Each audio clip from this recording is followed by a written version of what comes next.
听力第一部分 大家好, 여러분 안녕하세요. 문정아입니다. 자, HSK 5급 듣기, 오늘은 듣기 제1부분 두 번째 시간이고요. 두 사람의 대화를 듣고 질문에 답하는 유형입니다.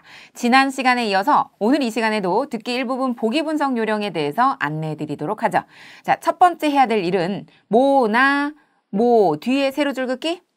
그렇죠. 주어나 공통된 단어가 있다면 그 공통된 단어 뒤에 세로줄을 쫙 그어주시고요. 그 다음 어디에다 밑줄 긋냐면 바로 수러에다가 밑줄을 긋습니다. 때에 따라서는 이 밑줄 대신에 동그라미 표시하셔도 괜찮습니다. 그리고 부사나 시간명사, 자, 부사 또는 시간명사가 문제 속에서의 핵심일 수도 있고 답안에서의 또 핵심일 수 있기 때문에 동그라미 표시해 주시고요. 그리고 차별화된 단어, 그러니까 A, B, C, D 4개의 보기 중에서 A, B, C가 각각 서로 다른 어휘로 구성이 돼 있다. 그러면 그 차별화된 단어에다 동그라미, 그리고 부정적인 표현은 마이너스 표시로서 마무리하시면 되겠습니다.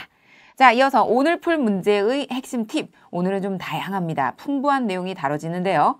숫자 또는 시간과 관련된 문제는 덧셈 준비하자. 그리고 장소, 계절 관련된 문제는 직접화법의 문제가 많거든요, 여러분. 직접화법이라고 하면 무슨 뜻이냐면 직접적으로 답을 제시해 주는 것을 직접화법 유형이라고 합니다. 그래서 직접화법 유형에 주목합니다. 자, 장소, 계절이에요. 그 다음 첫 화자의 첫 마디가 중요합니다. 첫 화자의 첫 마디. 그리고 팁으로 또 알려드리자면 두 번째 화자의 두 번째 그 말이 또 중요하기도 합니다. 이거는 지금 듣기 1부분이지만 듣기 2부분으로 들어가게 되면 두 사람의 대화가 주고받고 이렇게 4줄짜리 혹은 5줄짜리가 등장할 때 첫 화자의 첫 마디, 두 번째 화자의 마지막 마디가 중요합니다. 자, 그 다음 부정 3개, 긍정 하나면 뭐가 주로 정답이냐면 긍정 하나가 주로 정답. 알겠죠? 인물에 대한 평가는 주로 긍정형이 정답인 경우가 많더라. 자, 여기까지 팁을 알려드리고요. 바로 문제 적용해 보도록 하겠습니다. 자, 1번의 보기를 보니까 춘, 夏,秋,冬나와 있네요. 여러분, 춘, 하, 초동 계절에 관련된 표현이죠. 따라서 아까 말씀드렸습니다. 장소 또는 계절과 관련된 문제는 어떤 화법의 유형의 문제가 많다? 그렇죠. 직접화법. 잘 듣고 풀어보시기 바랍니다. 现在开始第一题。1. 老公，你说过10月份要陪我去哈尔滨旅游，现在都快过了3个月了，我们到底还去不去了呀？哎呀，现在哈尔滨太冷了，明年春天我们再去吧。现在是什么季节？ 자, 1번 문제 함께 보시죠. 老公,你说过10月份要陪我去哈尔滨旅游. 자, 여기서의 老公은 남편을 부르는 지칭인데요. 사실 상대방에게 남편 이렇게 부를 수도 있고요. 아니면 뭐 친아이다 이런 식으로 약간 애교 섞인 자기야 뭐 이런 표현들도 있습니다. 자, 그러면 여기서는 약간은 남편에게 남편 뭐 이렇게 상대방에 부르는 그런 호칭이고요. 10월 달에 나를 데리고 하얼빈에 여행 간다고 해놓고 现在都快过了3个月了我们到底还去不去了 자, 여기서 지금 여기서의 또란 단어는 모두란 뜻이 아니라 이미란 뜻을 가지고 있는 이징의 용법인데요. 주로 상대방에게 책망하고자 할 때 많이 써주는 부사입니다. 자, 그래서 또콰이라고 할 때 이 또는 짧게 발음하시는 게 좋습니다. 또콰이 이런 식으로 거의 3개월이 지나가는데 이미 3개월이 지나가는데 우리 도대체 그래도 가긴 가는 거예요? 갈 거예요? 안 갈 거예요? 이렇게 따지는 말투죠. 여러분, 따오디 도대체란 뜻을 가지고 있는 부사입니다. 자, 그러자 남자가 말합니다. 아야, 现在哈尔滨太冷了 렁, 형 앞에 밑줄 쫙 그어주시고 별표 3개. 사실은요, 10월달 들렸고 3개월이 지났다라는 표현 들렸기 때문에 여기서도 계산이 될 수 있지만 두 번째 화자에 직접적인 화법, 바로 하얼빈 타이렁을 토대로 그들이 지금 살고 있는 계절은 바로 겨울이란 것을 알 수 있고요. 그 다음, 明年春天我们再去吧. 내년 봄에 우리 그때 가서 다시 가자. 이렇게 남편이 말하고 있네요. 现在是什么季节? 지금은 어떤 계절입니까? 자, 지금 계절은 그렇죠. 답안 중에서 D, 冬天이 되겠습니다. 자, 다시 한번 핵심을 짚어봅니다. 첫 번째 핵심 포인트는 10월 그리고 3개월이 지났다. 여기까지. 그리고 두 번째 포인트는 바로 렁 되겠네요. 여러분, 문제를 풀다가 좀 멍해지는 순간이 올 수도 있는데 핵심 키워드만 포착하신다면 나머지를 못 들었다 할지라도 정답 맞출 수 있습니다. 1번 정답은 D입니다. 자, 다음은 2번 문제입니다. 2번 문제에서 ABCD 보니까 书包, 名片, 银行卡, 身份证이라고 해서 책가방, 명함, 은행카드, 신분증. 여러분, 뭔가 사물이죠.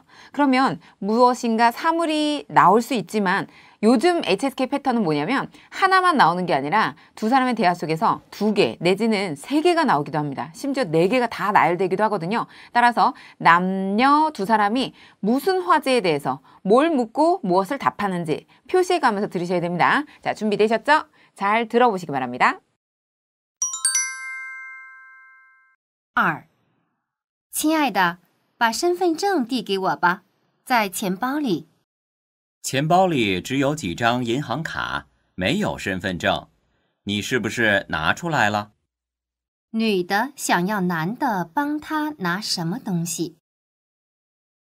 자, 2번 문제 함께 보겠습니다. 2번 문제 첫 번째 화자가 뭐라고 했습니까? 친아이다 라고 했죠. 제가 아까 1번에서 말씀드렸듯이 1번에서는 라공, 남편 이렇게 말할 수도 있고 여보 뭐 혹은 자기야 이렇게 애교 섞인 말투 친아이다 라고 했어요. 자기야, 把身份证递给我吧. 신분증을 나한테 건네줘 라고 했는데요. 이 신분증을 이라고 했을 때 받자문 등장했죠, 여러분.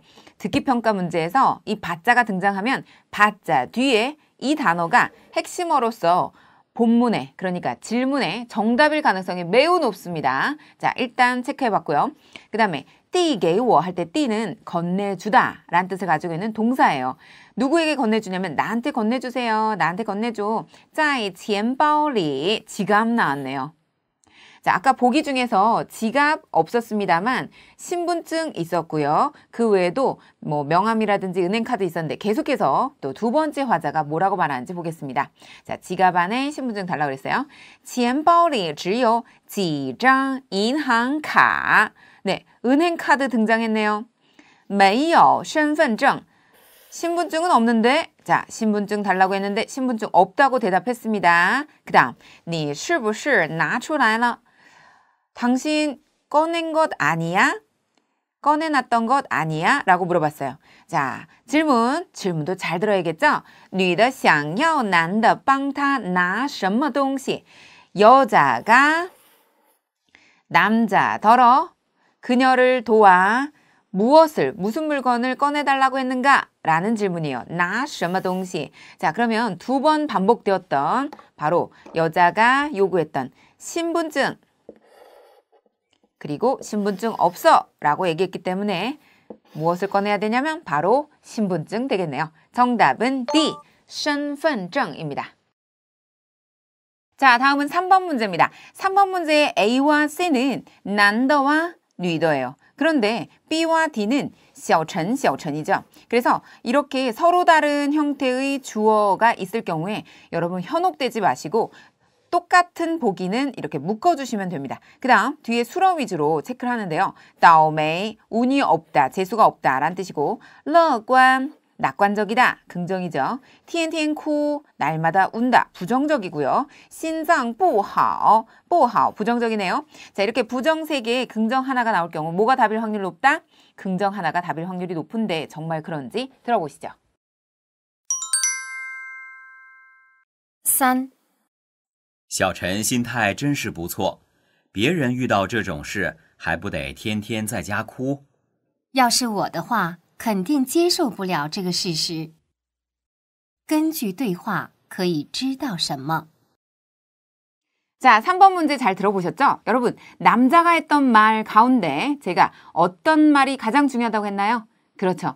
두 사람의 대화 중에서는 첫 화자의 첫 마디. 자, 형광펜 밑줄 쫙 거주시면서 따라오십니다. 小陈心态真是不错. 자, 그래서 小陈은心态는 마음의 상태, 심리 상태도 되지만 그냥 마음씨라고 해석하시면 더 좋을 것 같아요. 마음씨가 정말 좋아. 이런 뜻이에요. 그러니까 小陈에 대한 평가, 인물에 대한 평가가 어떤 식으로 나왔어요?